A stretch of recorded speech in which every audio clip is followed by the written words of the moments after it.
ایک مرتبہ حضرت امام حسن رضی اللہ تعالیٰ عنہ آپ کی کوئی کنیز یا خادم جسے کھانا لینے کے لیے بھیجا. وہ جب کھانا لے کر واپسی آئے تو اتفاق ایسا ہوا کہ ٹھوکر لگی، کھانا بھی گر گیا، برتن بھی ٹوٹ گیا. برتن بھی مٹی کے ہوتے ہیں. اور جب وہ ایک آدمی کو بھیجیں، ایک تو آئے لیٹ اور اوپر سے جس مقصد کے لیے گیا وہ بھی پورا نہ ہو، تباً انسان کو غصہ آتا ہے. تو جب اس نے دیکھا کہ آپ کے چہرے پر غصے کے آثار ہیں تو وہ خادم فوراً قرآن کی آیت پڑھنے لگا، وَالْكَاظِمِينَ الْغَيْظَ، اور جو غصے کو پی جانے والے. یہ آیت پڑھی نا تو آپ کے چہرے میں وہ تغیر پیدا ہوا کہ نارمل تربیت میں آ گئے. قرآن کی آیت پڑھی، غصے کو پی جانے والے. آپ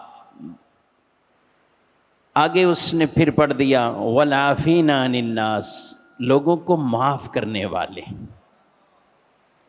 تو آپ نے غصہ بھی پی لیا اور اس کے بعد فرمایا جا تجھے معاف کیا. اور اس نے اگلا حصہ بھی پڑھ دیا واللہ یحب المحسنین، اللہ احسان کرنے والوں کو پسند فرماتا ہے. تو وہ مسکرائے اور کہتے ہیں جا تجھے اللہ کے لیے آزاد بھی کر دیا میں نے. قرآن کی آیتیں ہوں، آل محمد صلی اللہ علیہ وسلم ان کے سامنے پڑھی جائیں، وہ تو خود قرآن کی ایک تفسیر ہیں. ان کا عمل قرآن کی ایک تفسیر ہے. ایک تفسیر ہوتی ہے کتابوں میں، اقوال میں، اور ایک تفسیر ہے عملی تفسیر. تبلیغ بھی ایک زبانی ہے اور ایک عملی تبلیغ بھی ہوتی ہے.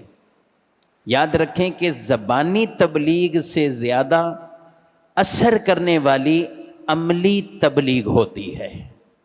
زبان سے کہنا اچھی بات یہ بھی ہے، عمل سے کسی کو سکھا دینا، اپنے کسی عمل سے دوسرے کو تبلیغ کر دینا، یہ ایک ایسی خاموش تبلیغ ہے کہ جو دوسرے پر اثر کرتی ہے.